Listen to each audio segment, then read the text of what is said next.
मुक्ता का 3 तल्ले का मकान, नीचे बैठक तो छत पर रसोई। अरे मुक्ता, गर्मा गर्म रोटी तो ला, बहुत स्वाद बनी है सब्जी। लाई माँ, बस 2 मिनट। मुक्ता की दौड़ जो सुबह शुरू होती तो रात में जाकर रुकती। ऊपर नीचे करते करते पूरा शरीर थक जाता, लेकिन माँ, मैं आपके पैर में तेल लगाकर ही सोऊंगी, नहीं तो मुझे नींद नहीं आएगी। अरे जीती रहे बेटा, लेकिन तू थक जाएगी, वैसे भी तुझे 3 तल्ला चढ़ना है अभी। कैसी बात कर रही है माँ जी, मैं तो आज बहुत देर तक सोई थी, तो नींद कहाँ आएगी। सास को कब नींद लग जाती पता ही नहीं चलता। अगले रोज, अरे मुक्ता, जरा सामने ठेले वाले से आलू तो ले आ, 5 किलो पापड़ बना देती हूँ। होली आ रही है, मेहमान आएंगे तो क्या कहेंगे कि इन लोगों के घर तो कुछ बना ही नहीं। माँ, मैंने सब बना लिया है, आप चिंता मत करिए। होली वाले दिन दही बड़ा और पकौड़ों का इंतजाम भी कर लिया है मैंने। सास को लगता है जैसे उसे न जाने कितनी गुणी और अच्छी बहू मिल गई। एक दिन मुक्ता की बुआ सास उन लोगों के घर आती है। अरे भाभी, आपने तो हीरा बहू पाई है बिल्कुल। हर एक काम को ऐसे कर रही है जैसे कि रोबोट। एक हमारी है, 2 रोटी खिला दे तो गनीमत समझो। अरे हम तो बेटे को देख के सोच रहे थे कि कलवासा है, पता नहीं कौन शादी करेगा, लेकिन देखो जय दूध से फपकती बहू आई है। हाँ भाभी, आप तो लक्की हो, लक्की। तभी वहां मुक्ता आ जाती है। क्या बुआ, काहे की लकी, देखो ना कैसा शरीर फूला जा रहा है। अब तक तो एक बच्चा भी हो जाना चाहिए था। अरे हो जाएगा बहू, क्यों चिंता कर रही है।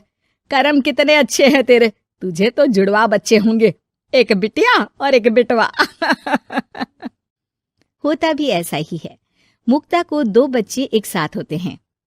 मुक्ता, जल्दी से ऑफिस के लिए खाना बना दो, मुझे देर हो रही है। हाँ, लेकिन जरा ये छोटे वाले को तो पकड़ लो, तब तक मैं रोटी सेक देती हूँ।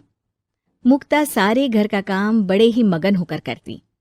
क्या पति, क्या सास, क्या बच्चे, रिश्तेदार, सभी की जरूरतों का ख्याल वो बखूबी रखती। लेकिन भाई चांद को भी ग्रहण लग जाता है। वैसे ही मुक्ता को भी एक दिन लग जाती है किसी की नजर। दूर के रिश्ते की चाची कहती है, और बहन जी, आपकी बहू तो फुर्ती से काम करती है, बच्चा होने के बाद भी सारा दिन लगी रहती है। इसके हाथ का खाना भी इतना टेस्टी है, लगता है जैसे होटल का खा रहे। बस फिर क्या था, वो तो चली जाती है, लेकिन लग जाती है नजर मुक्ता को। शाम के वक्त, मुक्ता, कहाँ है बहू? हाँ माँ जी, बोलिए, क्या हो गया? बच्चे को सुला रही हूँ। अरे बेटा, जरा चाय तो पिला दे। हाँ हाँ, जरूर बना लीजिए, मुझे कमरे में ही दे देना माँ जी, बहुत थकान लग रही है। थकान है? भगवान, ये क्या बोल रही है, इसके मुंह से तो ये शब्द मैंने आज तक नहीं सुना। अगली सुबह, अरे मुक्ता, आज खाने का डब्बा इतना हल्का क्यों है? वो इसलिए क्योंकि मैंने सिर्फ रोटी और दाल बनाई है। अरे लेकिन मुक्ता, मैं तो नाश्ता, दिन का खाना, फिर शाम का स्नैक्स, फ्रूट, सलाद, ये सब लेकर जाता हूँ। कहाँ है ये सब?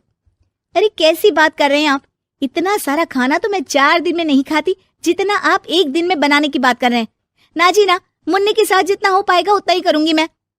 मुक्ता की बात सुनकर पति हैरान रह जाता है। तभी वहां बुआ सास आ जाती है। अरे मुक्ता, मेरे नाती का जन्मदिन है, भूल गई क्या? आज शाम को आना, और मुक्ता थोड़ा जल्दी आ जाना, मेरी बहू का हाथ बटा देना। किचन में वो तेरी तरह स्मार्ट तो है नहीं कि फट फटाक से काम कर ले। अरे बुआ, कैसी बात कर दी, फट फटाक से काम कैसे हो जाएगा? हम बहुएं हैं, रजनीकांत नहीं। बुआ देखो, आप काम के लिए पास के लल्लू हलवाई की बीवी को बुला लो, वो मदद कर देंगी, मैं तो नहीं आ पाऊंगी। बुआ सास को समझ में नहीं आता कि ये वो मुक्ता है जो 50 लोगों का खाना बनाकर भी चेहरे की चमक खोने नहीं देती थी। वही मुक्ता भी अपने कमरे में जाकर बिस्तर पर बैठ जाती है कि सास की आवाज आती है। मुक्ता, क्या हो गया बेटा, आज दोपहर के खाने की तैयारी नहीं करनी क्या? अरे माँ जी, अब नहीं होता मुझसे 3 तल्ले में ऊपर नीचे करना, आप लोग रसोई को ऊपर ही ले आओ। अरे पैरों में इतना दर्द होता है कि बता नहीं सकती। अरे लेकिन तू तो बोलती थी कि इससे तू फिट रहती है। अरे काहे के फिट माँ जी, हालत खराब हो रखी है। कौन ऐसा मकान बनवाता है कि जहाँ सोने का कमरा अमेरिका में है तो खाने का लंदन में। अरे रसोई बनानी है तो जाओ अफ्रीका। ना जी ना, मुझसे नहीं होगा इस घर का काम। मुक्ता की बदली हरकत किसी को समझ में नहीं आ रही थी। अरे ये मुक्ता को क्या हो गया है? मुझे तो लगता है इसकी माँ ने पट्टी पढ़ाई होगी। और ना जी ना, मुक्ता की माँ यानी मेरी समधन तो देवी है देवी। वो तो अपनी बेटी को ऐसे संस्कार दे ही नहीं सकती। मुझे माजरा कुछ और ही लग रहा है। तभी वहां मुक्ता हाथ में प्लेट और सब्जी लेकर आ जाती है। माजरा? किस बात का माजरा? खैर माँ जी, जरा ये सब्जी तो काट दीजिए, और हाँ, इसके बाद मैं आटा यहीं दे जाऊंगी, गूंद देना। हाँ हाँ, तू एक काम कर बेटा, गैस चूल्हा भी यहीं दे दे, बना भी दूंगी। अच्छा ठीक है, शाम को उसका भी इंतजाम कर देती हूँ। ये बोलकर मुक्ता वहां से चली जाती है। हे भगवान, ये तो वो मुक्ता है ही नहीं। अरे एक बार तो मुझे याद है, मेरे जूते भी इसने मुझे अपने हाथ से पहनाए थे। तभी सास के दिमाग की बत्ती जल जाती है। हाँ, कल वो कालिया की औरत आई थी ना, खूब तारीफ कर गई। उसके बाद से ही मुक्ता ऐसी हो गई है। फिर तो पक्का मान लो कि तुम्हारी बहू को नजर लगी है। एक काम करो, ये लो राई का दाना, दूर से बहू के ऊपर राम का नाम लेकर फेंक कर आ जाओ। जो नजर लगी होगी यूं भाग जाएगी। फिर क्या, होता भी ऐसा ही है। सास जैसे ही बहू पर राई फेंक कर वापस आती है, थोड़ी ही देर में मुक्ता भी आ जाती है। अरे माँ जी, आप ये सब्जी लेकर क्यों बैठी है? ना ना, लाइए, मुझे दीजिए। और चाची, अब तक आपके हाथ में चाय का प्याला नहीं आया। रुकिए, मैं अभी लेकर आई। मुक्ता के जाने के बाद सास चैन की सांस लेती है।